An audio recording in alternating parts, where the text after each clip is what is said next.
ঢাকা সহ সারা দেশে জুয়েলারি প্রতিষ্ঠান আজ থেকে অনির্দিষ্টকালের জন্য বন্ধ রাখার ঘোষণা দিয়েছে বাংলাদেশ জুয়েলার্স অ্যাসোসিয়েশন।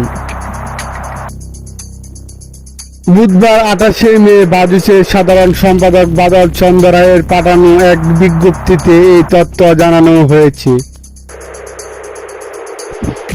বিজ্ঞপ্তিতে বলা হয়, সহসভাপতি মোহাম্মদ রিফুল হাসানকে মিথ্যা ও হয়রানিমূলক মামলায় গ্রেপ্তারের প্রতিবাদে ও নিঃশর্ত মুক্তির দাবিতে ঢাকা সহ সারা দেশের সব জুয়েলারি প্রতিষ্ঠান অনির্দিষ্টকালের জন্য বন্ধ থাকিবে।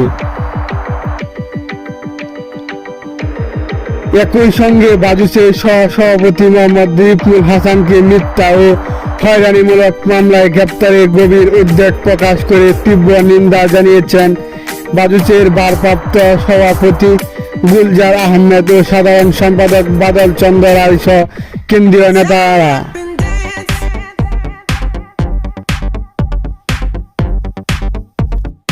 এতে বলা হয়, বাজুসের সহসভাপতি রিফুল হাসানকে মিথ্যা ও হয়রানিমূলক মামলায় গ্রেপ্তারের প্রতিবাদে ও নিঃশর্ত মুক্তির দাবিতে বৃহস্পতিবার 29শে মে সকাল থেকে ঢাকা সহ সারা দেশের সব জুয়েলারি প্রতিষ্ঠান অনির্দিষ্টকালের জন্য বন্ধ থাকিবে।